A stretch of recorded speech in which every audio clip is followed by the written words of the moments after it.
kan mga bago, asin darakulang bareta kan aldaw. Mga baretang balansyado, daing kikilingan, asin makatotohanan. DCGB, Bareta alas 7. Mga preskong bareta sa lado lokal, nasyonal, internasyonal, asin iba pa. Bareta alas 7. Digdi sa GB, garantisadong bareta.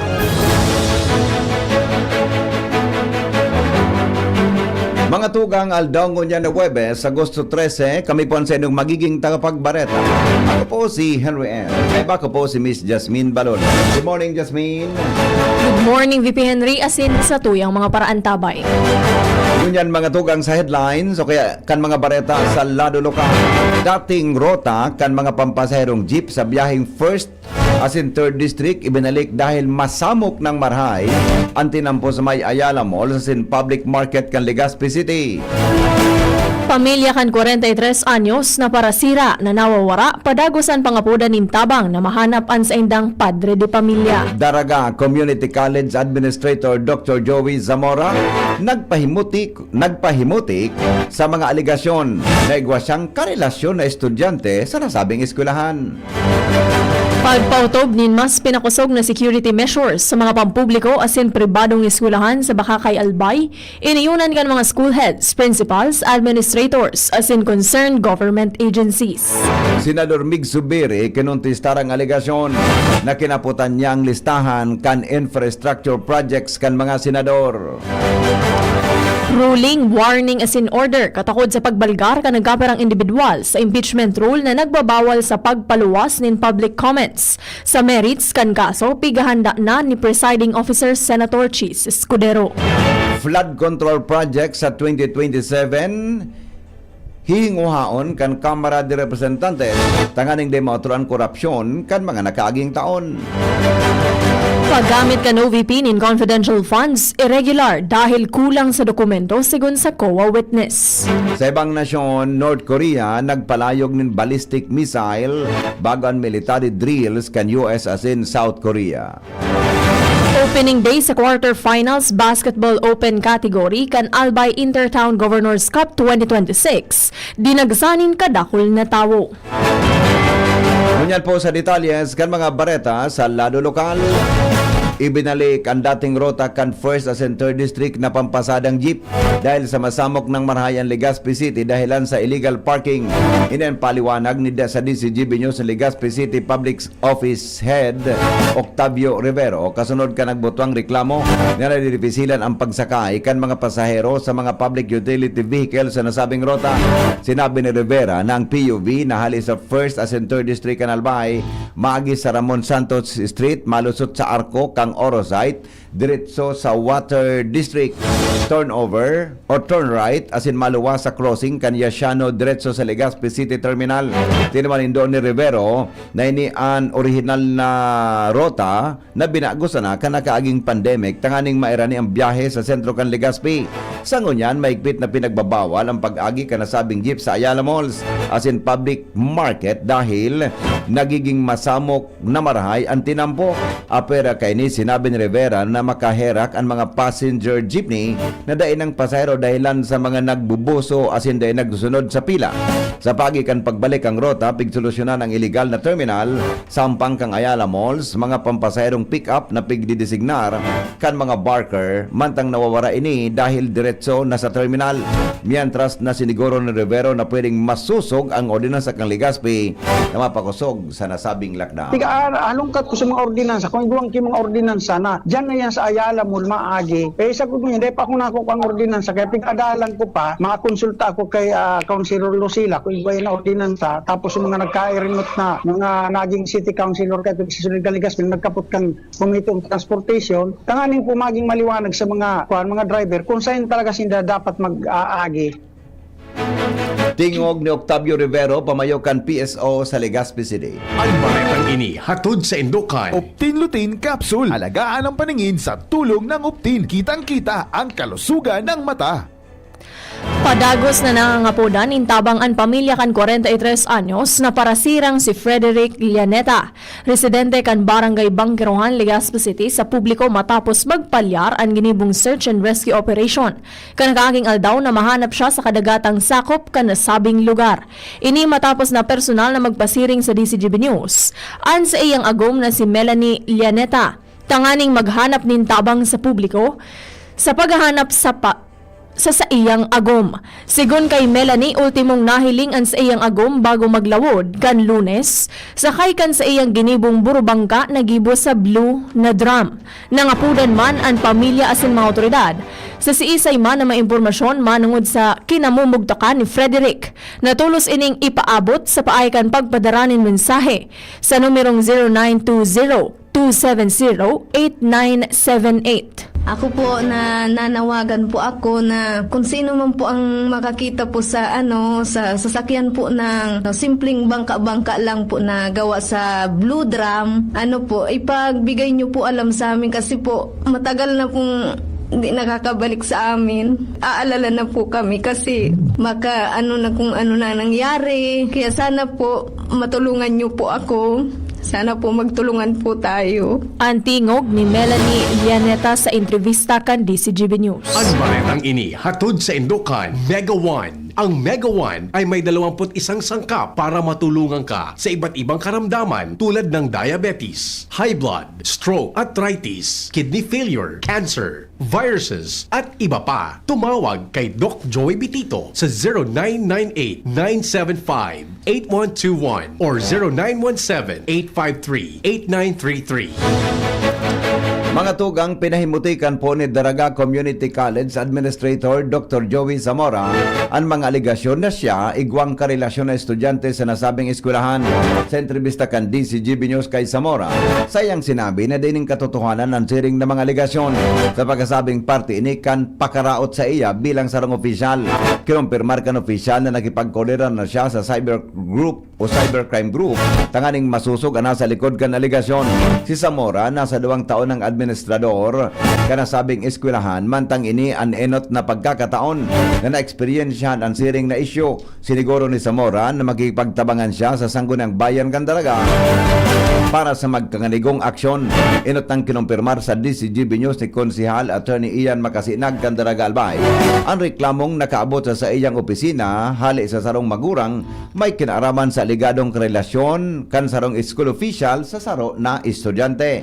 Sigon kay Makasinag, pigadalan ini kan sanggunang bayan, partikular na kan Committee on Laws, Rules, Human Rights, and Good Governance. Bilang official kang DCOMC and aram ta naman po baga na talagang ang issue tutok leading to me being the college administrator. So siguro categorically didinay ko yan na mga allegations na arog kaan, and siguro may mga ibang teachers man kapag aram ko na daiman ki mga arog kaiyan ng mga practices, or even I myself, I never engaged into any relationship of any students of Daraga Community College.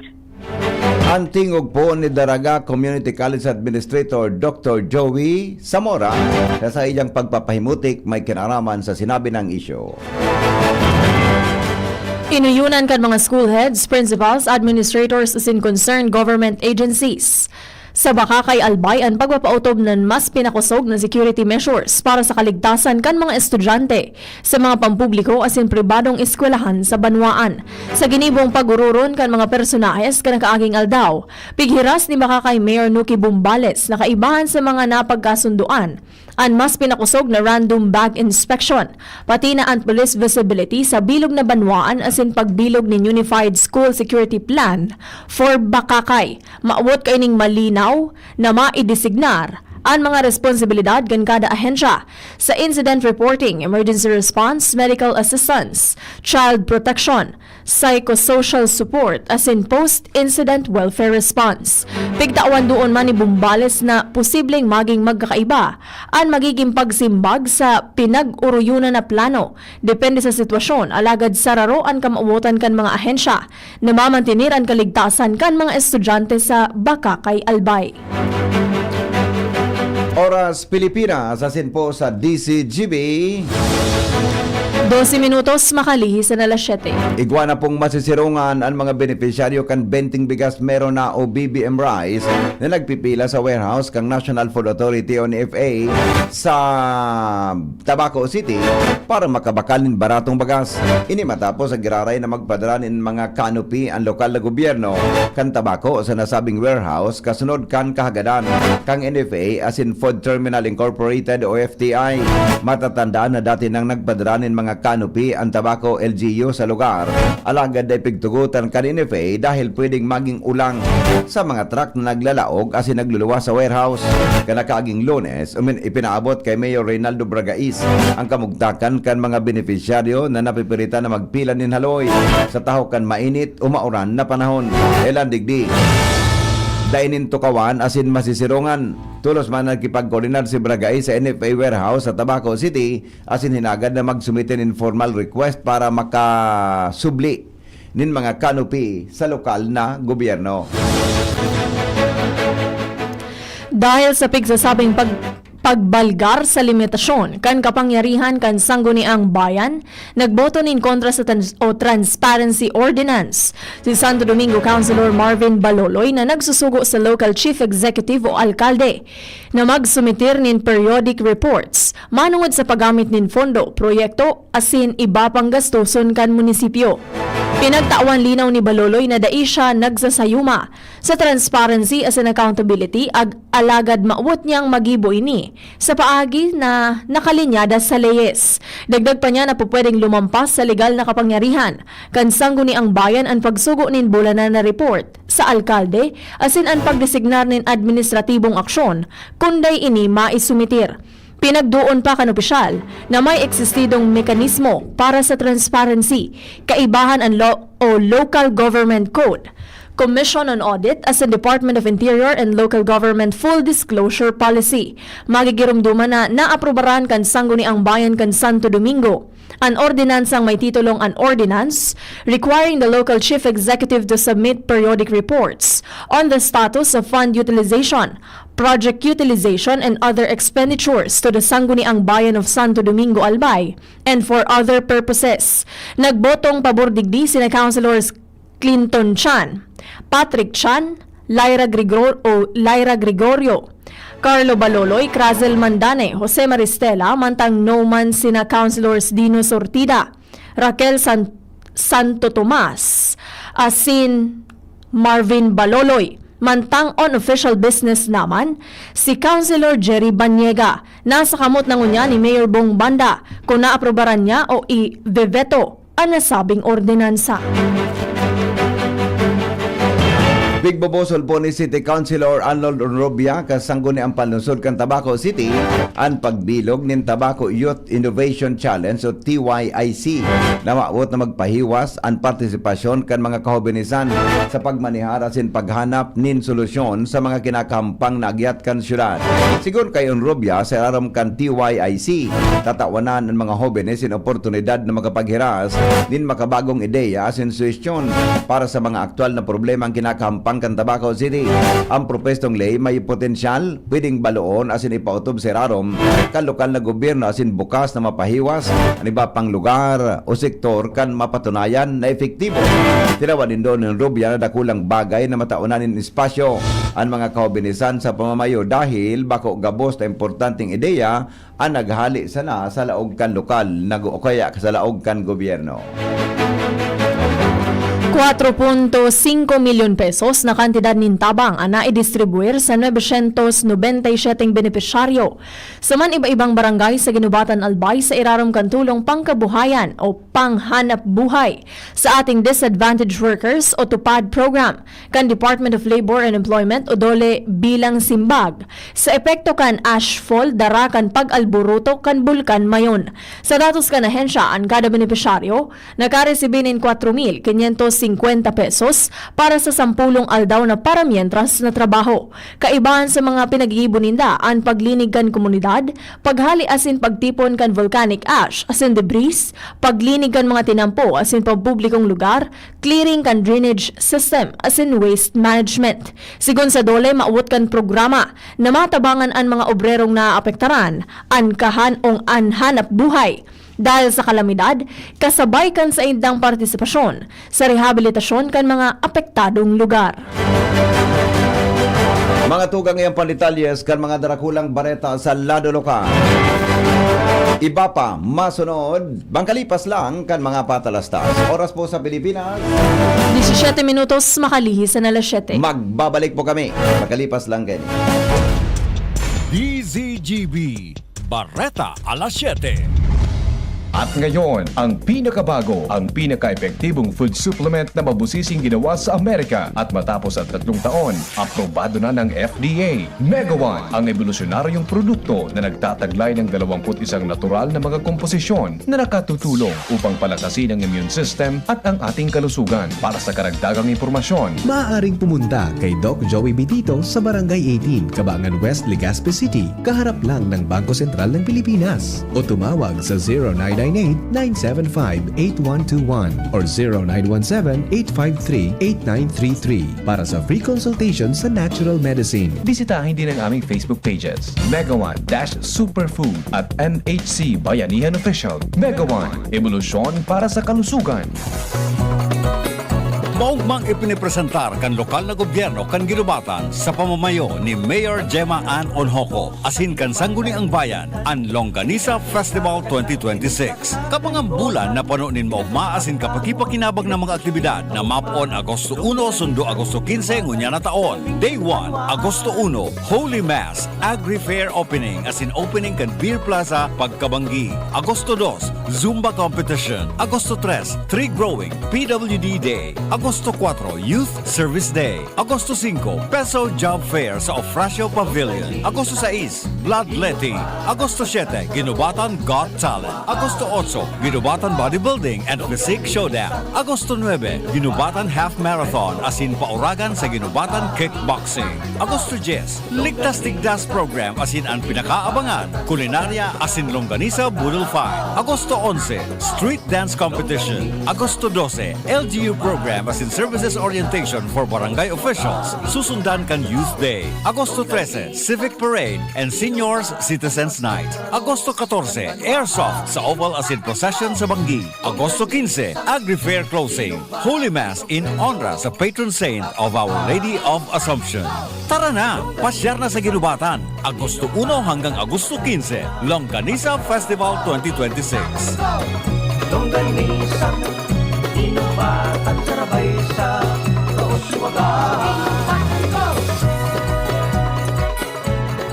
Pag tayo may sakit, gusto nating gumaling agad. Pero di ba mas maiging gustuhin malayo sa sakit?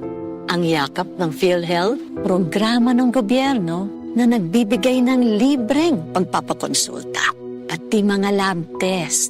Kaya payakap sa yakap ng PhilHealth. yakap ng PhilHealth nang tayo'y malayo sa sakit. Good news mga kapitbahay! Kayang-kaya mo na bumili ng iyong dream appliances. Mula sa modernong kitchen appliances, efficient washing machines, energy-saving air conditioners, at ang pangarap mong smart and Android Google TVs. Lahat ng yan ay nasa RRS Marketing. Ining high-tech, branded at latest na muyang appliances. Naku aming hulugan sa RRS Marketing. Ang swak sa budget na bagong refrigerator namin, nakuha ko rin sa RRS Marketing.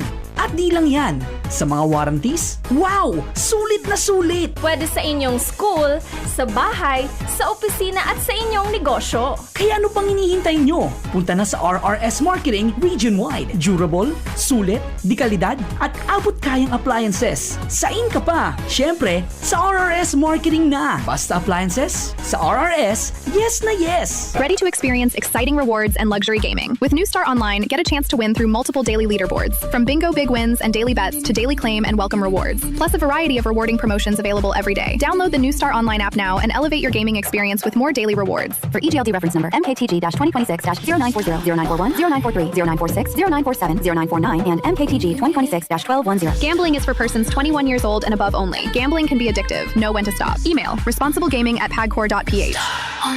Discover the beauty of playing brightly with New Star Online. Luxury entertainment now in your hands. Gambling is for 21 years old and above only. Gambling can be addictive. Know when to stop. Email at responsiblegaming@pagcor.ph. Tara na, sabay ka na. Tara na, saan ka ba pupunta?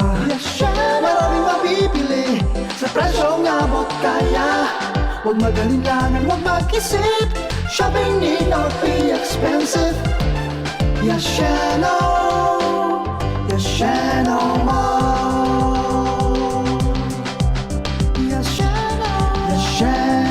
Mall. Yashano. Inihahatod sa inyo kang Department of Environment and Natural Resources, Regional Office No. 5, ang programang Kapalibutan Ta at Tamanong Ta. Kapalibutan Ta at Tamanong Ta. Programang magtataunin informasyon asin kaaraman, manangod sa satuyang kapalibutan, asin sa mandato kang Department of Environment and Natural Resources. Sa tunghinanyugon, kada Huwebes alas 11 sagkod alas 12 nin pagkaudto, Kapalibutan Ta at Tamanong Ta. Hatod sa inyo kang DENR Regional Office 5 asin kan istasyon na ini.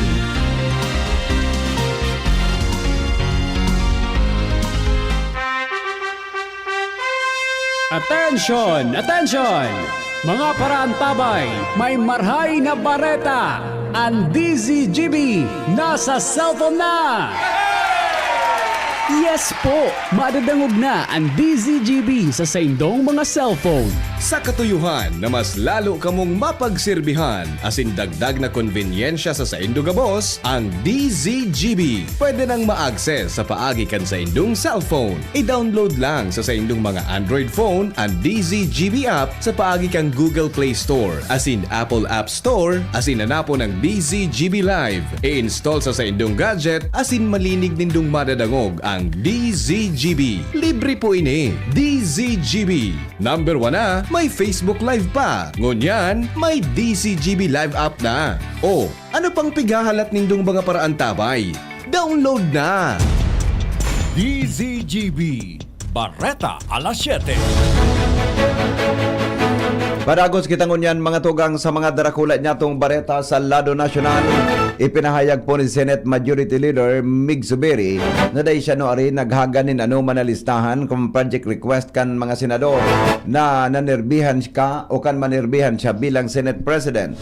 Kasunod ini kan aligasyon ni dating Public Works Secretary Manuel Bunuan na may diskresyon si Zubiri na itinao na leadership fund sa mga senador. Ipinag-insister ni Zubiri na sa Senate Committee on Finance sa sinbako sa iyang opisina nagagampropestong budget amendments. Piglinaw niya na warang maraot na sa institutional amendments basta ang proyekto na implementarin tultol na bako ghost project o substandard projects as in deng anuman na influensya hali sa proponent legislators na magiging dalan kan korupsyon. Pa niya tong mga bareta, mga tugang sa lado nasyonal dahilan sa korupsyon sa flood control project sa mga nakaaging taon hinguhaon ni Gabriela Party List Representative Sara Elago ang mga kaparehong proyekto na pinagtatagamahanin 107.4 bilyon sa rarom kan 2027 National Expenditure Program o NEP. Sinabi ni Elago na ang budget deliberation o sa budget deliberation o gidon niya ang lambang pondong itinagama para sa flood control pati na ni pang mga programang pigigibo kasunod kan korupsyon bako supisyente na nasabihon na bilyon-bilyon ang pigtagama kung bako malinaw kung sa napapaduman ang kwarta asin kung sisa ang tunay na nakikinabang digdi day dapat napigdilinsahan kan mga nasa poder ang kalabidad asin kwarta kan namamanuaan. Kanakaaging Martes formal lang pigsumiter kan Department of Budget and Management o DBM ang 2027 NAP o NEP na nagkakantidad nin 7.7 trilyon kung sa 107 billion digdi ang pigtagama sa flood control projects, mantang sa nasabing kantidad 83.85 billion pesos ang nakatagama sa DPWH Flood Control Management Program, mantang 19.6 billion sa foreign assisted flood control projects, asin sa natadang 3.39 billion iyo ang MMDA o Metro Manila Development Authority Flood Control Programs. Sinabi ni Elago na pinalataw ang bagong flood control projects na ini sa taho kan kalbaryo kan publiko sa baha dahil sa mga palpak na ghost projects, mantang animbelto sa anomalya ay panapapadusahan dahil nagdi kay puhan na maugi din marhay ang mga proyektong ititindog sa mga sunod na taon dahil naman sa namamanuaan o para maaraman kan mga namanuaan mga korupsyon sa nangyari sa nakaaging flood control projects.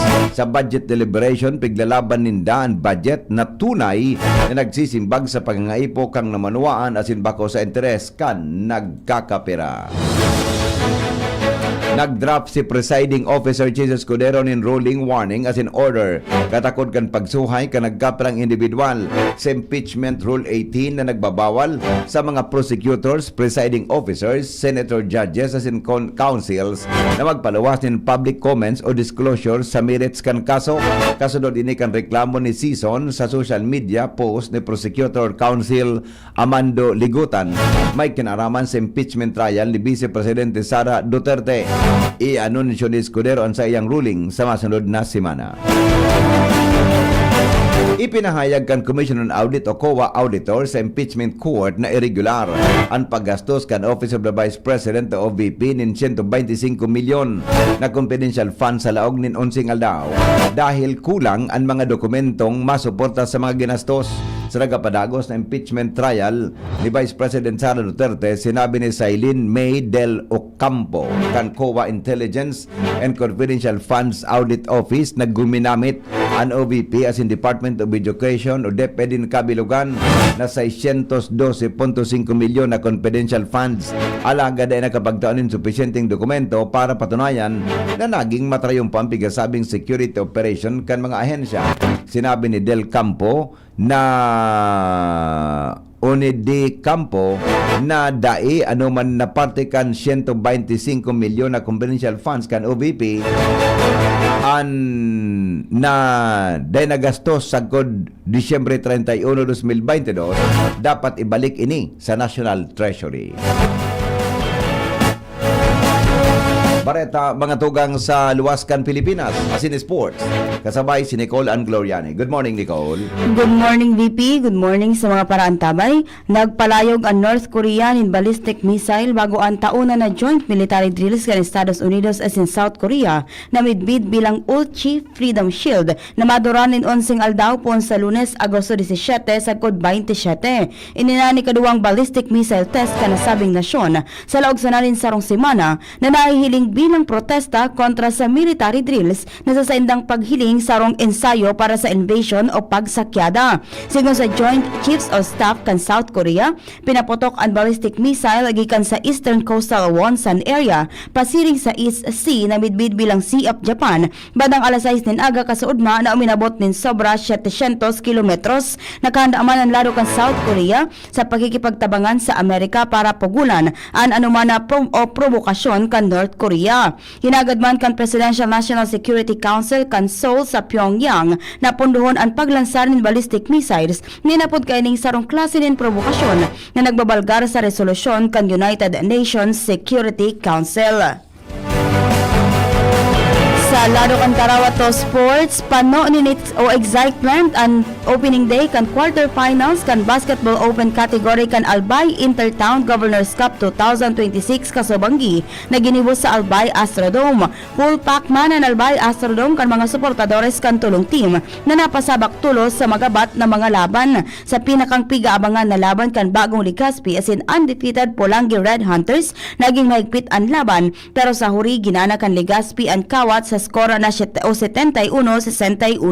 Mientras sa kawat man kan Daraga asin Tabaco City Rising gana ang Daraga 82-77. Mantang sa first game, didawgan Ligaw City Knights ang United UAS sa skor na 114-87.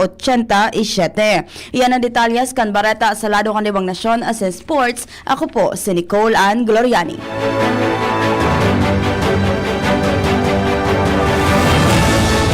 Mga tugang bareta sa kamugtakan kang panahon, kasabay po ang pag-asa si Jaime Bordales.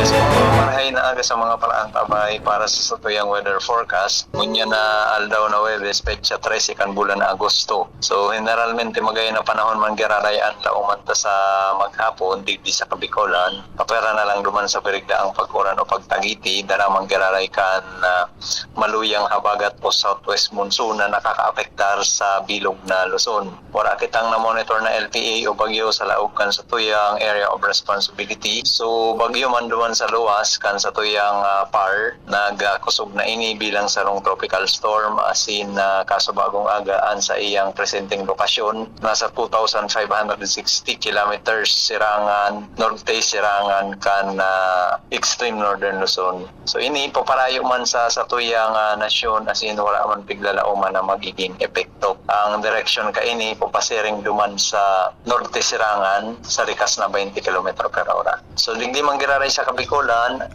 moderatong paros ang dauman to sa maghapon asin ang makadagatan na sakop kang rehiyon magiging banayan sagkod sa kung minsan maalon huli nga kan habagat ang estimated wave height na nasa 1.8 sundong 2.8 meters. Ang temperatura sa maghapon pinakahababa na sa 25 degrees Celsius as in pinakahalangkaw posibleng umabot sundong 33 degrees Celsius. So yan BP sa tuyang update para sa kamugtakan kan sa tuyang panahon. Hali po dito sa Pag-asa DOST Legazpi. Jaime Bordales po sa liwat marahay na aga. Mga tugang sa inyong nadangog ang DCGB Bareta alas 7. Sa pangaran po ni News Director Mardy La Cruz, mga nagsurat kan Bareta sa newsroom, Nicole Ann Gloriani, Shara Meleron, asin si Jenny Balyaran. Nakasabay ko po sa pagbabareta ngunya na aga, si Jasmine Baloloy, asin Nicole Ann Gloriani. Ini po ang DCGB Bareta alas 7. Anhapot, masunod. Yan ang DCGB Bareta alas 7. Abangan giraray sa aga, an hapon, masunod na pagkalipas ng kaini.